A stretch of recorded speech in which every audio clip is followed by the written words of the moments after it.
কাকে বলে। এই আপনারা আমরা এতগুলো নারী আছি, এতগুলো আমিও একটা নারী, আমরা বউ হয়েছি, আমরা স্ত্রী হয়েছি, এতগুলো মেয়ের মধ্যে একটা মিলবে কিনা সন্দেহ। সহধর্মিনী তাকেই বলে যে স্বামীর ধর্মের কাজে সাহায্য। স্বামী যদি পূজায় বসে তুলসী পাতা এনে দাও, চন্দন ঘষে দাও, তাই তো স্বামীকে জল খাবে এটা বলতে লাগবে না। তুমি যদি সহধর্মিনী হও আগে থেকে বুঝতে পেরে যাবে যে স্বামীর পিপাসা লেগেছে। যেটা করেছিল মর্তের মাটিতে মহাসতী অনুসূয়া। কোন মন্ত্র নয়, একটা মন্ত্র জপ করে ব্রহ্মা বিষ্ণু মহেশ্বরকে পুত্র রূপে কোলে পেয়েছিল। ওম পতি পরমেশ্বরায় নমঃ। স্বামীকে ভালোবেসে ভগবানকে চিরতরে পেয়ে গেল। তাহলে বাবা সেরকম সমাজে নারীও নাই আর সেরকম স্বামীও নাই, তাই না? যে স্বামীর চরণ সেবা করে তুমি যে ভগবত প্রাপ্তি হবে, সে স্বামীও জগতে পাবে না আর সে স্ত্রীও জগতে পাবে না। হীরাচন্দ্রাল বলেছিল, মোহিনী তুমি আমার বউ নয়, তুমি আমার স্ত্রী নয়, তুমি হলে আমার সহধর্মিণী। চল আর সময় নেই, কান্নাকাটি করো না, আমাদের আরতির সময় হয়ে গেছে। তুমি আমার আরতি জোগাড় করে দেবে আর আমি বসে আরতি করবো। দেখবে বাবা এটা আমার কথা নয়, এই যখনই স্বামী স্ত্রী বসে জীবনের সেবা করবে, জীবনে ভজন করবে, সে পরিবারে যে কত তৃপ্তি কত আনন্দ সেটা আর অন্য কোনো পরিবারে পাওয়া যায় না। যদি তোমার স্বামী আরতি বসে তোমাকে গুছিয়ে দিতে হবে, আরতি জোগাড় করে দিতে হবে, তবেই তুমি তার ঘটনী হয়ে তুমি ধন্যবাদ ধন্য। তো আজকের হীরাচন্দ্রাল আর মোহিনী ঠিক এমনই জীবন ছিল।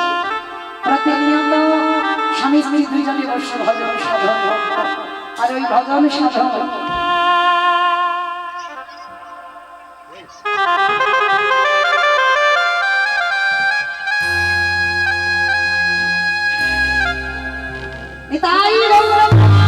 হরি বল হরি বল হরি বল।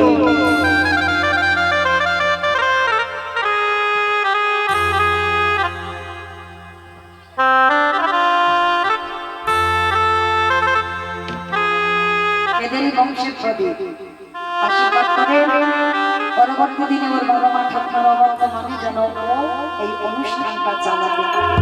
তাই গৌর প্রেমানন্দে হরি বল হরি বল। তো আজকে হীরাচন্দ্রাল মাতা মোহিনী দুইজনে বসে মন্দিরের সেবা পূজা করে। তুমি কৃপা করি আমার ঘরে কাউকে দিও, আমার জন্য নয়, আমার প্রভুর সেবার জন্য। তুমি না করুণা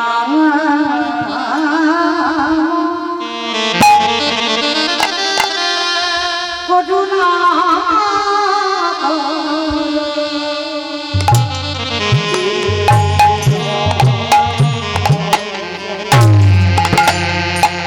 ধন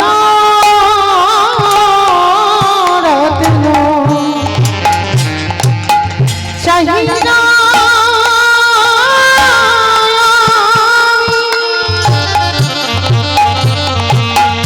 তুমি কৃপা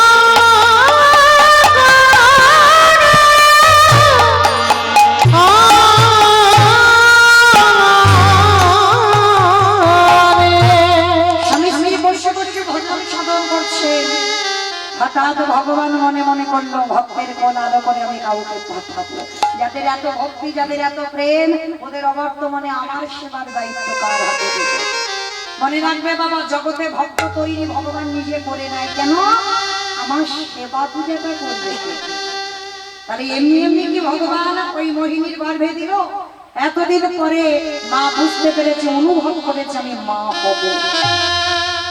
কিন্তু যেই না অনুভব, যারা যারা বলতো তুই নিঃসন্তানী, তোর মুখ দেখা মহাপাপ, তাদের কাছে গিয়ে মোহিনী বড়াই করে বলছে, কি গো তোমরা তো খুব বলতে আমার মুখ দেখা মহাপাপ, আমি নিঃসন্তানী বলে আমার হাতের দান কেউ গ্রহণ করতো না, দেখবে তো অসাধ্যকে সাধন করেছে।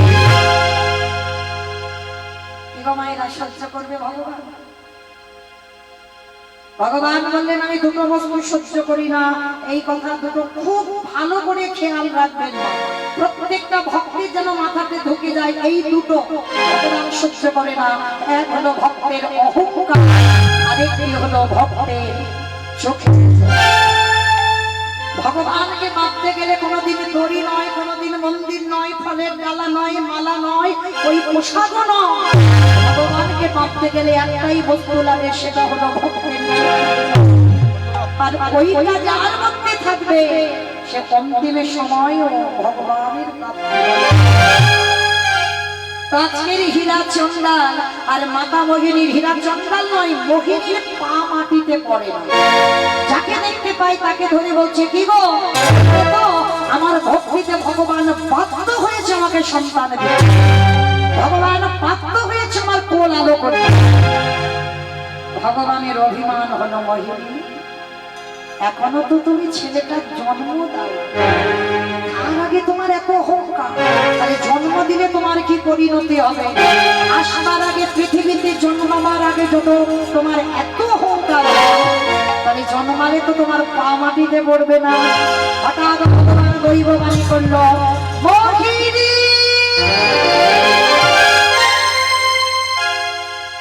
যে সন্তান তুমি গর্ভে ধারণ করেছ, সেই সন্তানের মা তুমি হবে, সেই সন্তান পৃথিবীর আবাস পাবে, সে সন্তান পৃথিবীতে জন্ম নেবে, কিন্তু মনে রেখো সেই সন্তানের কোনোদিন তুমি মুখ দর্শন করতে পারবে না।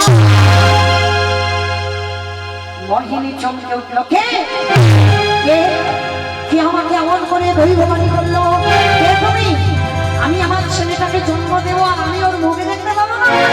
তুমি চলে যাও, কিছু জানে না, শুধু শুধু আমাকে বলে যাচ্ছে আমি ওকে জন্ম দেবো, আমি ওর মা, মুখ দেখতে পাবো না, যাও তুমি চলে যাও।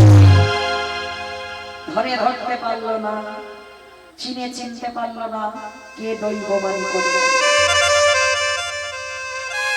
যখনই ধরতে পারলো না, চিনতে পারলো না, দেখতে দেখতে গর্ভদিনের পরে দিন বেড়ে যায় 10 মাস 10 দিন।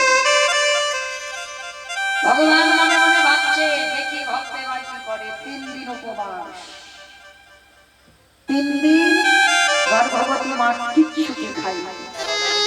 আর যখনই 3 দিন উপবাসে আছে, কিছু খেতে পাচ্ছে না, 3 দিন পরে হীরা চন্দ্রকে বলছে,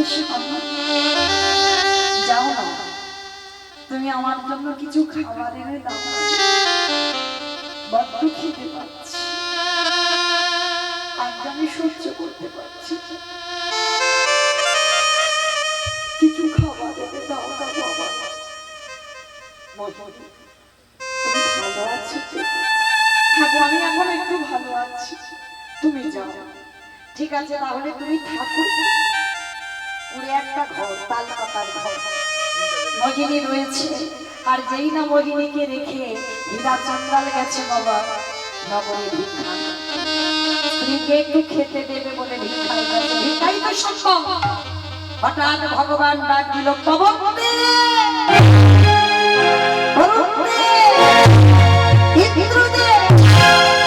যাও, ভক্তবান হয়েছে, এমন ঝড় বৃষ্টি তুলবে যেন হীরা চন্দ্রাল আর ঘরে ফিরতে না পারে। কেমন লীলাটার ঘটনা দেখে। তবে মনে রেখো, আমার ভক্ত অঙ্গে যেন আঘাত, কারণ ভগবান তো ভক্তের প্রাণ, ভক্তের ভক্ত যদি কষ্ট পায়,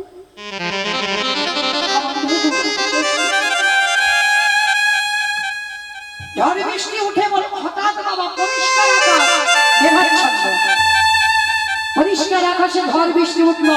আর এত ঝড় বৃষ্টি উঠেছে হীরা চন্দ্রাল ভিক্ষা পেয়ে একটা গাছের গোড়াতে দাঁড়িয়ে আছে, আর প্রচুর ঝড় বৃষ্টি হচ্ছে। পরিষ্কার আকাশে এত ঝড় বৃষ্টি হঠাৎ কি করে এলো? আর এদিকে ঝড় বৃষ্টি উঠলো, আর ওদিকে মায়ের প্রসব যন্ত্রণা শুরু হলো।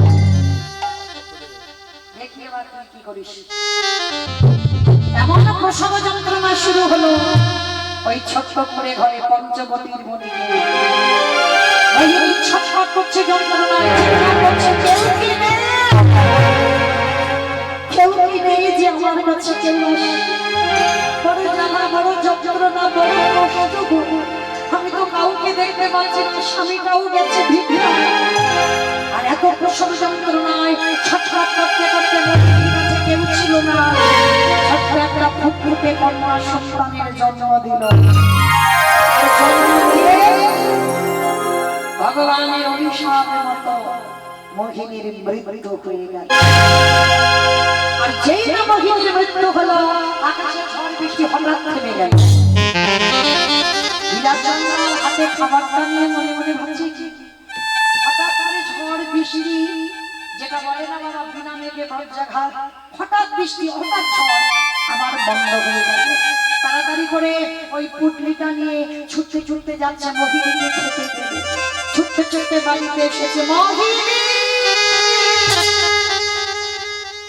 মোহিনী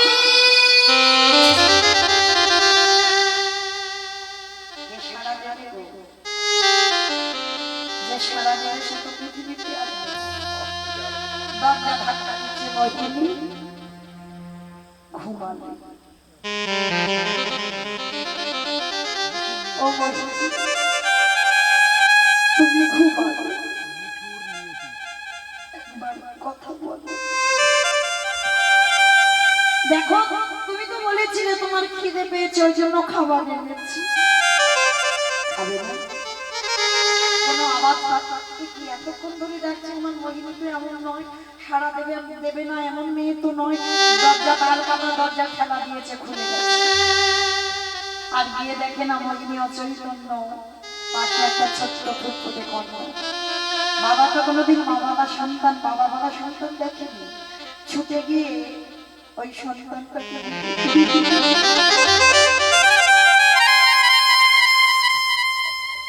তুলে নিয়ে বলে উঠলেন, মোহিনী, হাই দেখো, তুমি বলেছিলে না তোমার একটা কন্যা সন্তান হোক, ঠিক যেন তোমার মতো হবে। দেখো কি সুন্দর মেয়েটা হয়েছে, একবার দেখো তুমি তাকিয়ে। আমি কখন থেকে কথা বলে যাচ্ছি, তুমি করে একটাও তো কথা বলছি না। যেই না মোহিনীর অঙ্গটা স্পর্শ করেছে, দেখে না অনেক আগে মরে গেছে। দেবতা শীতল নাসিকায় হাত দিয়ে দেখলে নিঃশ্বাস পড়ছে। চিৎকার দয়াবা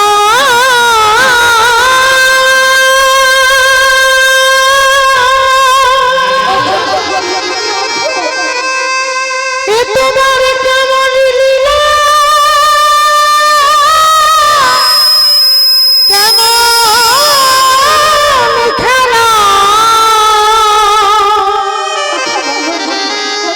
ওগো দয়া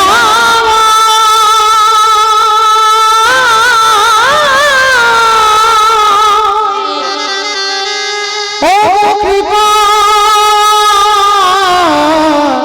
কৃপা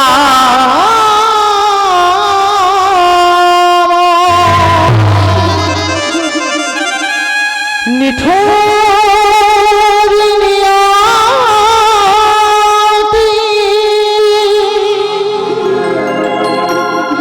দিয়েছ আমায় আখি জানি উপহার, চিরদিন শুধু ব্যথা দিলে, দিলে না তো অধিকার। নিঠুর নিয়তি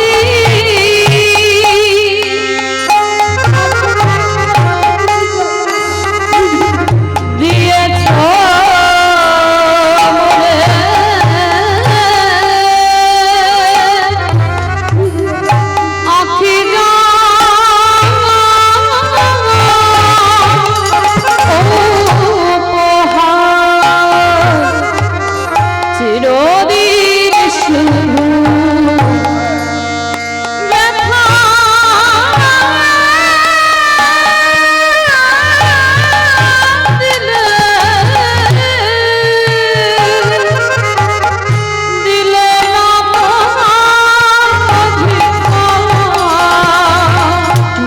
ব্যথা দিয়ে তুমি যদি সুখ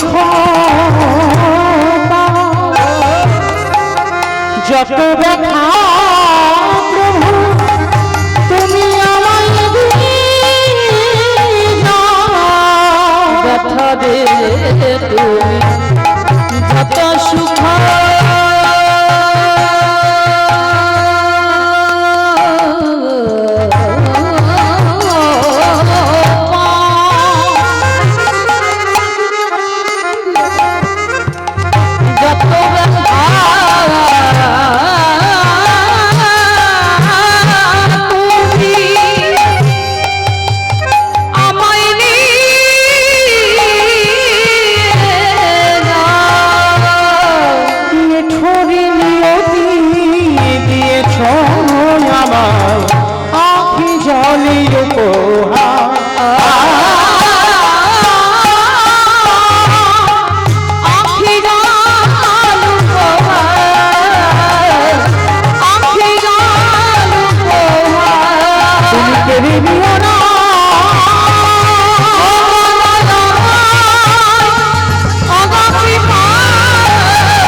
তোমার কাছে তো কোনোদিন কেঁদে বলিনি আমার স্ত্রী দাও, আমি তো কোনোদিন বলিনি আমার সন্তান দাও। দিয়ে যদি সব কেড়ে নেবে, কে বলেছিল তোমায় দিতে? আমায়রা বলো তো, একদিনের একটা বাচ্চা দেখে যদি বাবা মারা যায়, মা কিন্তু মানুষ করতে পারবে।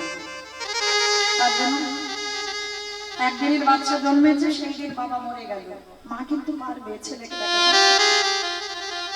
আর সন্তান জন্ম দিয়ে যার মা চলে যায়, মানুষ হয়,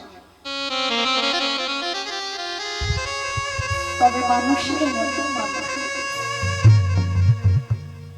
ভালো তোমার সবাই বাসবে,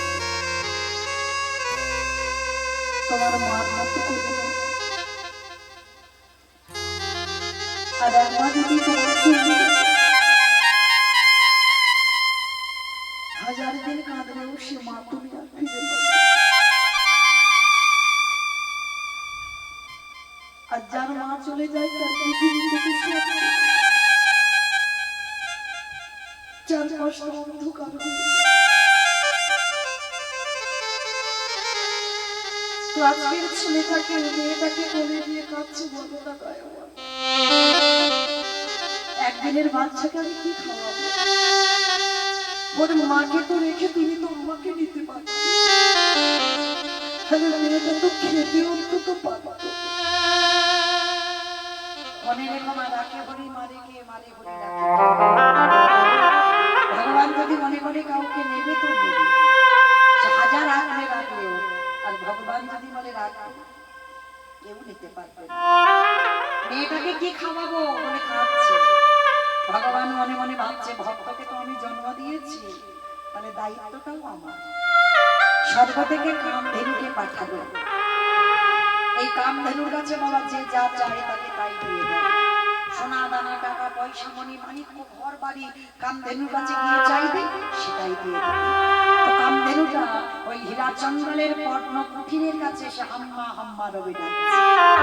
আর যেই না হাম্মা হাম্মা রবে ডাকছে, হীরা চন্দন মেয়েটাকে কোলে করে নিয়ে স্ত্রী ঘরে আছে, মেয়েটাকে নিয়ে একটা বাটি নিয়ে গাড়িতে নিচে দিয়েছে।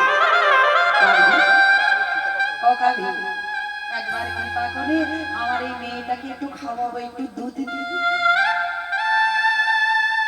কি গো মায়েরা, আমরা মানুষ হয়ে মানুষের উপকারে লাগি না। আস্তে মানুষ হয়ে মানুষের উপকারে লাগি না। মানুষ হয়ে এখানে যদি ঝগড়া ঝামেলা হয়, সঙ্গে সঙ্গে বাবা কোথা থেকে এখান থেকে পালিয়ে যাবো সেই চিন্তা ভাবনা, সবাই কিন্তু ঝগড়াতে মাথা দেবে। এখানে কোনো দুর্ঘটনা ঘটলে আগে বলবে বাবা পালাইছো, বাবা ওতে মাথা দেওয়ার দরকার নেই। এটা মানুষে মানুষের। কিন্তু বাবা আমার ভগবানকে ভালোবেসেছিল তারা পশু পাখি, যাদের মনুষ্য কুলে জন্ম নয়, যাদের কপি কুলে জন্ম ছিল, ভক্ত প্রবার বীর হনুমান, দেখবেন আজ পর্যন্ত জগতে কোনো ভক্ত দেখাতে পারেনি হৃদয় ছিলেন রাম সীতার যুগল মূর্তি। পেরেছে দেখাতে? একজন ভক্ত করেছিল, যেটা আমার হনুমান। তবে দেখিয়েছিল জানো, একদিন আমার সীতা মাকে বলেছিল, আমা মা গো, ওই যে মেয়েরা মাথাতে লাল মতো ওটা কি পরে গো? আমার মাথাতে ওটা কি গো লাল মতো? কি ওটা? কে বলেছে পরে না? সব পরে আছে। কি নাম জানো? সিঁদুর। বাহ। তা হনুমান জিজ্ঞাসা করছে, মমতা জিজ্ঞাসা করছে না। হনুমান বলছে, ও মা, সিঁদুর কেন মেয়েরা পরে? সিঁদুর কেন পরে? স্বামীর অমঙ্গলের জন্য। স্বামীর অমঙ্গলের জন্য? খারাপ বলেনি বাবা, এখন আর মঙ্গল টঙ্গল হচ্ছে? খুব হচ্ছে। এখন আর বাবা সিঁদুরের দাম এত বেড়ে গেছে, বাজারে একটা লিকুইড কুমকুম পাওয়া যায়। আমার অল্প বয়সের মেয়েরা, দিদি ভাইরা জানে, এখন আর সিঁদুর টিঁদুর ব্যবহার হচ্ছে না। মানে ওই সিঁদুর পরলে শীতে চওড়া হয়ে যাচ্ছে, সিঁদুর পরলে আমাদের মাথার চুল উঠে যাচ্ছে, ওই জন্য একটা লিকুইড আছে, ছোট করে একটুখানি করে ঠেকিয়ে দেয়, তাই না? কিন্তু চরণ ধরে বলে যাই মা, সিঁদুরের দাম এত বেড়ে যায়নি যে সিঁদুর বাদ দিয়ে তোমরা ওইগুলো ব্যবহার করো। এইটুকু চরণ ধরে অন্তত বলে যাচ্ছি, ওগুলো সিঁদুর নয়। তাহলে যেটা সিঁদুর নয়, তাহলে সেটা কেন ব্যবহার করব? তাহলে সিঁদুরটা কেন পরে? স্বামীর অমঙ্গল নয়, শুধুমাত্র স্বামীর মঙ্গলের জন্য সিঁদুর। এই যে হাতের শাখা পলা, আরে লোহাটা তো বাবা হাজার মেয়ের হাতে এখন আর নাই। এ আর নেই, কেন জানো নেই? এখন বলে ওই সব সেই পুরানো দিনের মানুষরা পরে, এখন আর ওগুলো পড়তে লাগে না। এখন পুরানো দিনের স্বামীর মঙ্গল হতো, আর এখন কি মঙ্গল টঙ্গল হবে না? বলে না। শীতের সিঁদুর, হাতের শাখা, এই যে লোহা পলা, এই কটা সম্পদ তোমার স্বামীর মঙ্গলের জন্য, তোমার জন্য নয়। তোমার ভালো দেখতে লাগবে ওর জন্য সিঁদুর নয়, শাখা পলা লোহা পড়বে তোমার ভালো হাত দুটো দেখতে লাগবে ওর জন্য নয়। তাহলে কেন? তোমার স্বামীর মঙ্গলের জন্য। তাহলে তুমি যদি স্বামীর মঙ্গলে চাও, তাহলে বাবা ওই বাজার থেকে লিকুইড মাথাতে দিও না, একটু সিঁদুর কিনে অন্তত মাথাতে দিও। এটা আমার কথা নয়, সীতা মা হনুমানকে বলেছিল, হনুমান প্রত্যেকটা নারী তার শীতের সিঁদুরটা স্বামীর মঙ্গলের জন্য করে। আমার মা, তাহলে তুমি কেন পড়েছ? আরে পাগল, আমি পড়েছি যাতে তোর প্রভু রামচন্দ্রের মঙ্গল। ও, তুমি আমার প্রভুর মঙ্গলের জন্য সিঁদুর পড়েছ? হনুমান অত মানুষ নয়, কপিকুলে জন্ম। যেই না শুনেছে সীতামা রামচন্দ্রের মঙ্গলের জন্য সিঁদুর পরে, ভোরবেলা ঘুম থেকে উঠেছে, আর ঘুম থেকে উঠে বাবা গঙ্গা স্নান করে শুদ্ধ বসন পরিধান করে মার ঘরে গিয়ে দেখছে 3 কৌটো সিঁদুর বসানো আছে। আর 3 কৌটো সিঁদুর একেবারে মাথা থেকে পা পর্যন্ত বেশ করে মেখে আর লাল হয়ে ঠাকুর ঘরে বসে বসে রাম রাম রাম রাম রাম রাম। আর যেই না রাম রাম করছে, রামচন্দ্রের কানে গেছে, হনুমান, এই হনুমান, এদিকে আয় দেখি। হনুমান বলে যেই না দেখেছে হনুমান বেরিয়ে এসেছে, দেখে না সর্বঙ্গ লাল। আমরা দেখেছি হনুমানের একটা শরীর লাল, সিঁদুর মাখানো থাকে। সব হনুমানই নয়, একটা হনুমানের মূর্তি দেখবেন সিঁদুর মাখানো আছে, ওই সময় মেখেছিল। এইবার যেই না এসেছে রামচন্দ্রকে দেখে তো হনুমান ভয়ে থরথর করে কাঁপছে। এরকম ভয় কাঁপছিস কেন? কি হয়েছে তো? যেই না বাবা ভয়ে কাঁপছে, হনুমান বলছে, প্রভু আমি জানবো কি করে? আমি মাকে বললাম, মা সিঁদুর মেয়েরা কেন পড়ে? বললো না স্বামীর মঙ্গলের জন্য। আমি বললাম, মা তুমি কেন পড়েছ? বললো তোর রামচন্দ্রের মঙ্গলের জন্য। মা যদি ওইটুকু সিঁদুর মাথা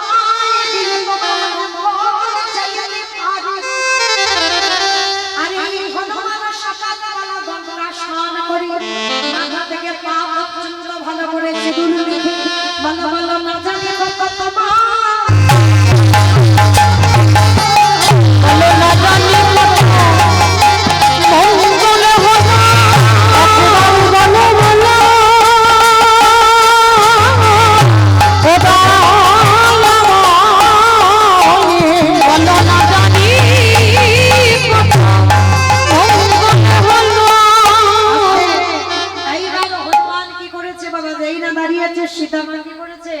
তাড়াতাড়ি করে একটা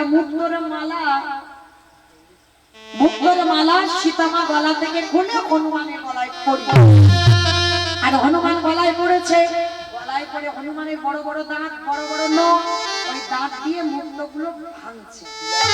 আর কিছুক্ষণ পরে বাবা নখ দিয়ে ভাঙতে ভাঙতে ভাঙতে ভাঙতে ওই মুক্তর মালাটা আর দেইনা টান দিয়ে ছিঁড়ে দিল। সঙ্গে সঙ্গে আমার সীতামা রেগে দিয়ে এই জন্য তোকে বলে তুই হনুমান। হনুমানের গলায় কোনোদিন মুক্তর মালা সাজে?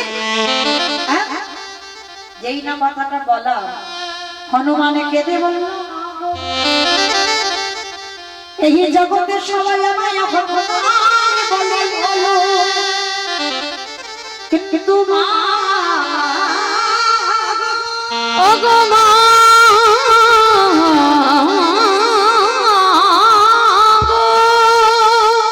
তুমি আমায় হনুমান বলো না, না হনুমান বলো না।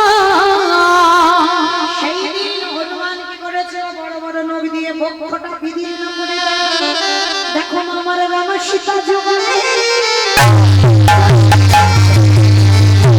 ওই না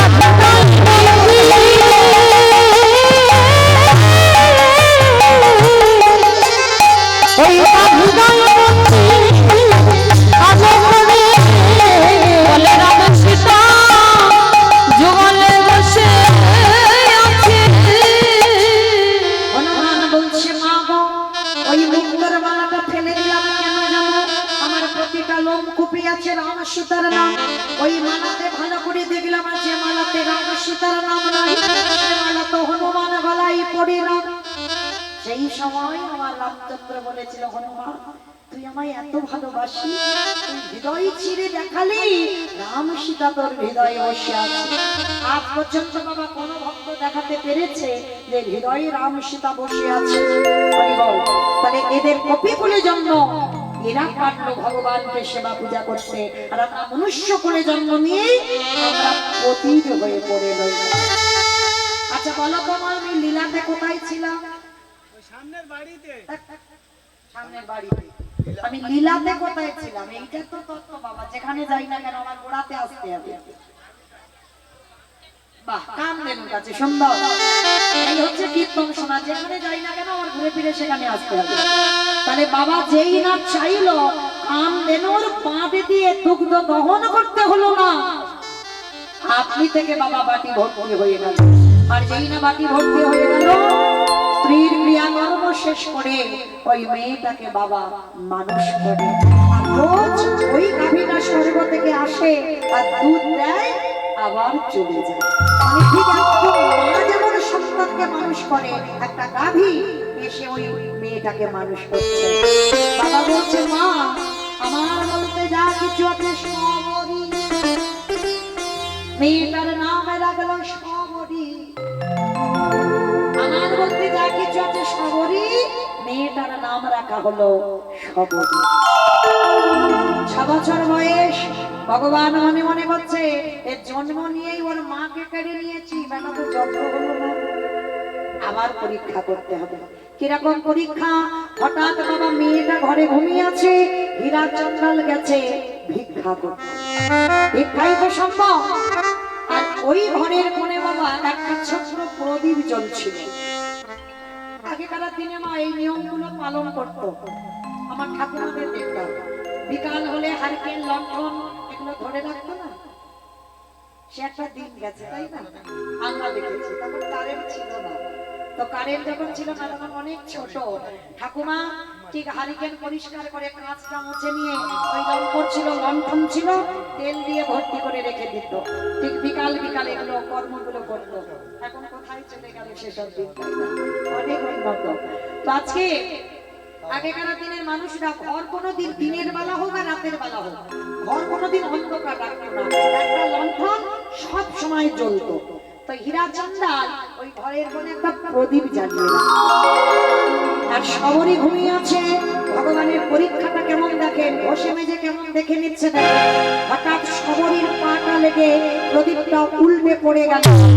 6 বছর বয়স তখন সবরী, আর যখনই উল্টে পড়ে গেল পাতার করে ঘরটা দাউ দাউ করে জ্বলে উঠল। সবরী তো জানে না, নিশ্চিন্তে ঘুমাচ্ছে, আর ওই ঘরটা দাউ দাউ করে জ্বলছে। সর্ব থেকে সেই কামধেনু মনে মনে চিন্তা করছে কি খবরই ঘুমাচ্ছে, কেউ তো নেই, ওর তাহলে মেয়েটা ঠিক করে যাবে। ছুটি এলো, বড় বড় শিং দিয়ে সবরীকে জাগিয়ে দিল। সবরী জেগে উঠে বলে উঠল, আগুন আগুন আগুন আগুন আগুন আগুন করে চিৎকার করছে। ওই কামধেনুটা সবরীকে টেনে বের করে ঘরটা পুড়ে ছাই হয়ে গেল। হীরা চন্দ্রাল জানে না, হীরা চন্দ্রাল ভিক্ষা করে পেয়েছে।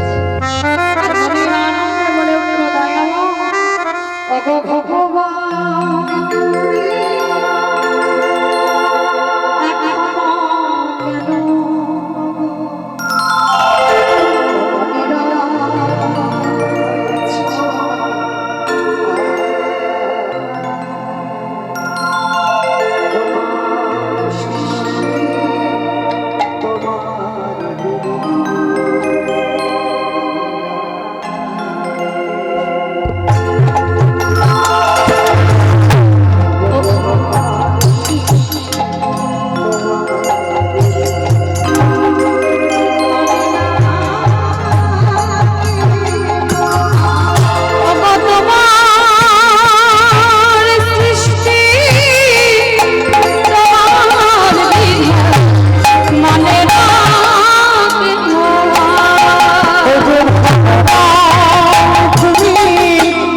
এখনো কেন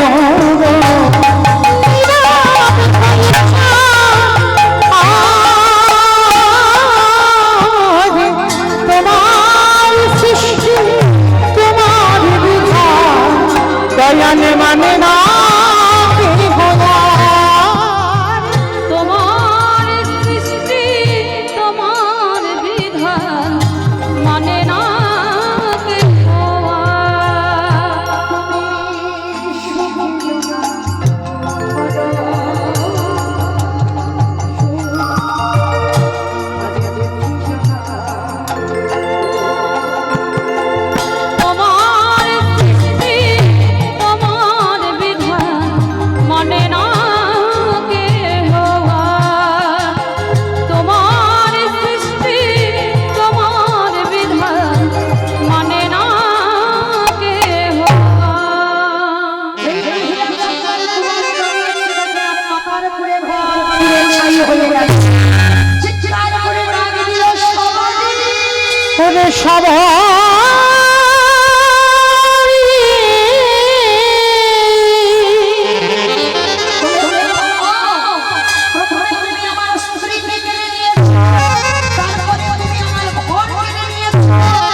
আমি আসছি তোমার ওই সরজরি জলে আমি ত্যাগ করব।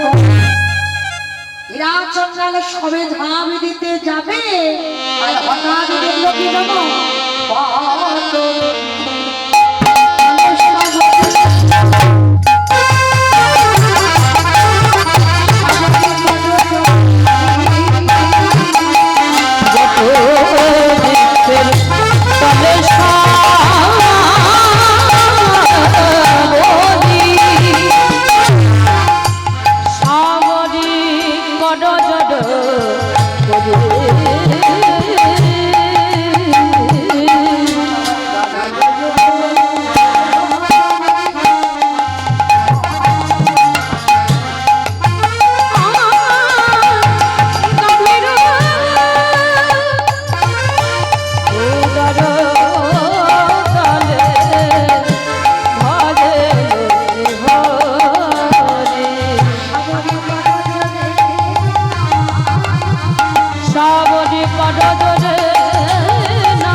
সবরী চুপটি করে বসে চুপটি করে ডাকছে, বাবা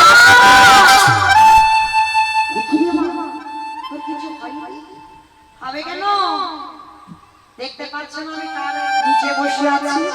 সেই যে কামধেনুটা সবরীকে উদরের নিচে চুপটি করে আগলে রেখে দিয়েছে। ঠিক মা যেমন সন্তানকে আগলে রাখে, রাখে গাভীটা আমার সবরীকে আটকে রেখেছে। এটাই তো ভগবানের প্রতি আমাদের বিশ্বাস রাখতে হবে। আর এই পৃথিবীতে যাদের বিশ্বাস নাই তারা এ জীবনে কেন কোন জীবনেই গোবিন্দ কৃপা হবে না। ভগবান পেতে গেলে আগে বিশ্বাস লাগে। এই বিশ্বাসের কথা বলতে গিয়ে বাবা মনে পড়ে গেল, জানো পঞ্চ পাণ্ডবদের মা ছিল কুন্তি। আর এই কুন্তির 5টা ছেলে ছিল, যুধিষ্ঠির, ভীম, অর্জুন, নকুল, সহদেব। নকুল সহদেব ছিল মাতৃর সন্তান, কিন্তু মাতৃর মৃত্যুর পর ত্রিভুবনে জেনে গেল কুন্তির 5টা ছেলে। আজকে কি করেছে বাবা? প্রত্যেকদিন মা 5টা ছেলেকে পর পর খেতে দেয়। যুধিষ্ঠির আগে সেবা পায়, ভীম, অর্জুন, নকুল, সহদেব পর পর সেবা পায়। তো আজকে যুধিষ্ঠির বলছে, ও মা, আজকে আমার খুব একটা খিদে নেই। ভাইরা এই জায়গাটা খুব ভালো করে শুনবেন, বিশ্বাস কাকে বলে? এই বিশ্বাসটা আপনাদের আমাদের নেই, ওই জন্য কৃপা পাচ্ছি না, এটাকে আগে রাখতে হবে। আজকের যুধিষ্ঠির বলছে, আমার ভীম ভাইয়ের বড্ড খিদে পেয়েছে, আগে আমার ভীমকে খেতে দাও। আরে বাবা, ঠিক আছে, তুই যখন বলছিস আগে ভীমই খা, তা সেই দিনে আমার ভীমের এত খিদে পেয়েছিল, যা যা রান্না করেছে বাবা ভীমকে দিয়েছে, ভীম একাই সব খেয়ে নেয়। মানে আর অন্য ব্যঞ্জন কিচ্ছু রান্নাঘরে পড়েনি। মা কুন্তি রেগে গিয়ে বললেন, তোকে কি কোনোদিন আমি খাইয়ে উদর ভর্তি করতে পারি? এমন সন্তান আমি একটা জন্ম দিয়েছি যার উদর কোনোদিন ভর্তি হয় না। হারি তোর এত খাই খাই কিসে? সবসময়ের জন্য শুধু খিদে খিদে, আর সবসময়ের জন্য বেশি বেশি খাওয়া।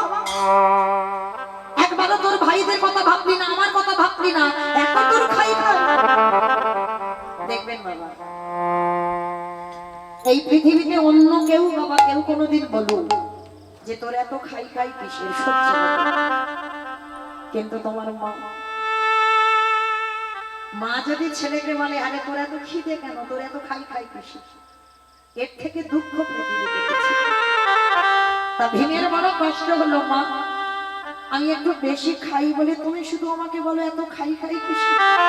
ঠিক আছে, আমি কথা দিচ্ছি আমি আর খেতে চাইবো না। আজকে আমি যে অন্ন ব্যঞ্জন সব খেয়ে ফেলেছি, বলো তুমি আমার কাছে কি চাও? মা কুন্তি বললেন, ও একটু খাবার কথা তুলনা দিয়েছে বলে তোর এত অহংকার? আমাকে তুই বলছিস কি চাই বল? পারবি?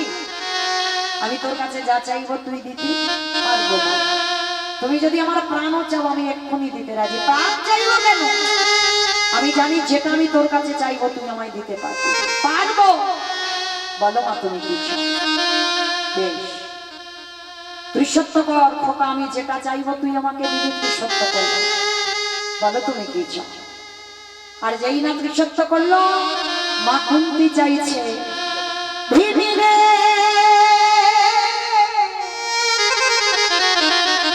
এই হস্তিনাপুর থেকে কৃষ্ণ দ্বারকায় চলে গেছে। ছেলের কাছে চাইছি ক্ষণকালের জন্য আমার কৃষ্ণকে একবার আমার কাছে দিবে।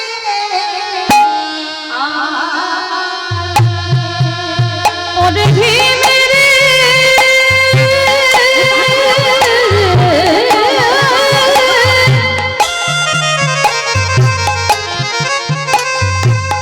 ওরে দিতে যদি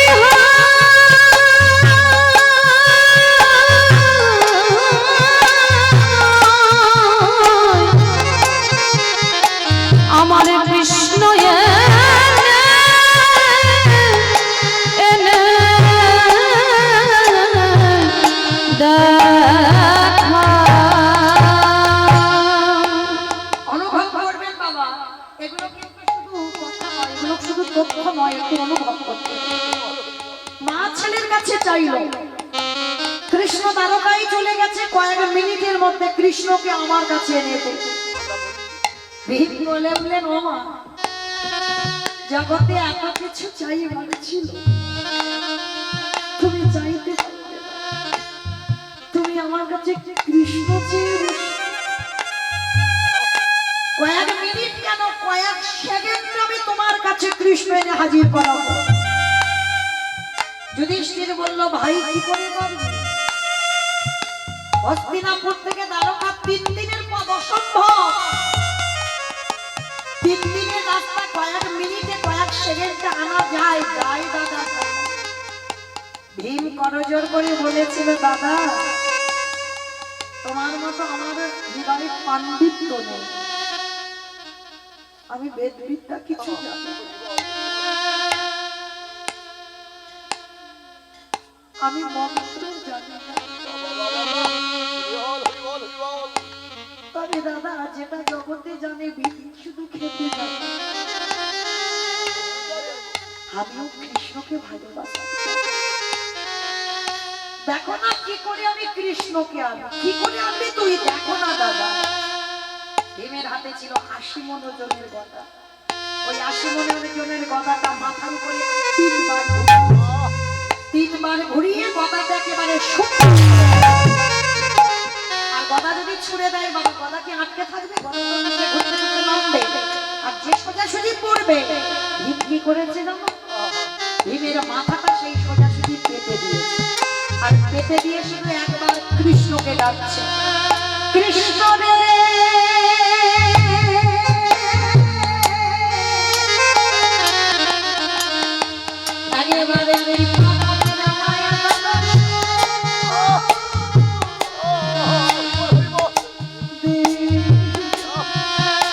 একেবারে দেখা দে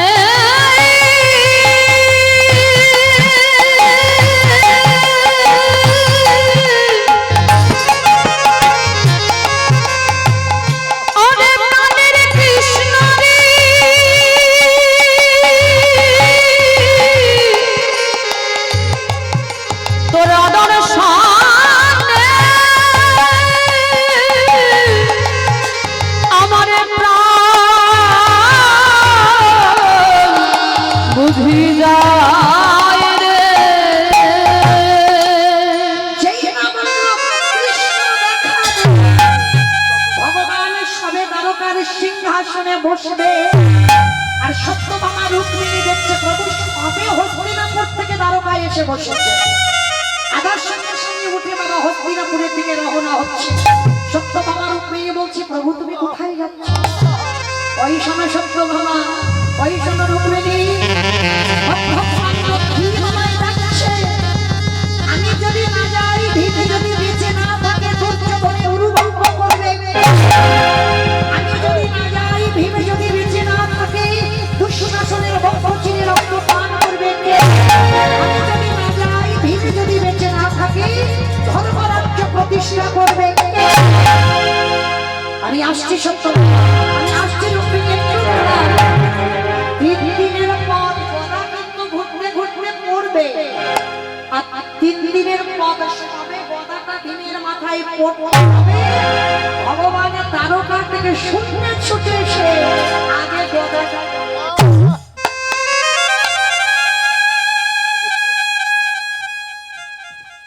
এক হাতে গদা ধরেছে আর এক হাতে ভীমকে টেনে তুলছে। এইরকম করে শুয়ে আছিস যে মাথায় তোর গদাটা পড়লে তুই তো এক্ষুনি মরে যেতিস। ভীম ধুলা থেকে উঠে দেখে না বাবার সামনেই কৃষ্ণ। ভীমের বিশাল চেহারা, কৃষ্ণ যেন ভীমের হৃদয়ে ছোট, একেবারে কৃষ্ণকে বুকে জড়িয়ে কৃষ্ণ।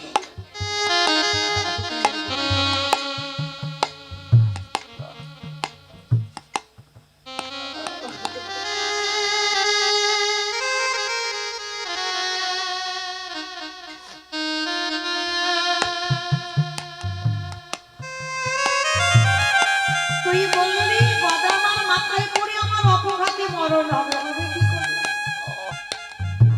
যে পক্ষে কৃষ্ণ কৃষ্ণ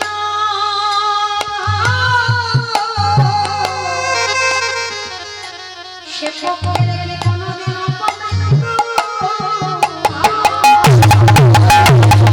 ওরে কৃষ্ণ রে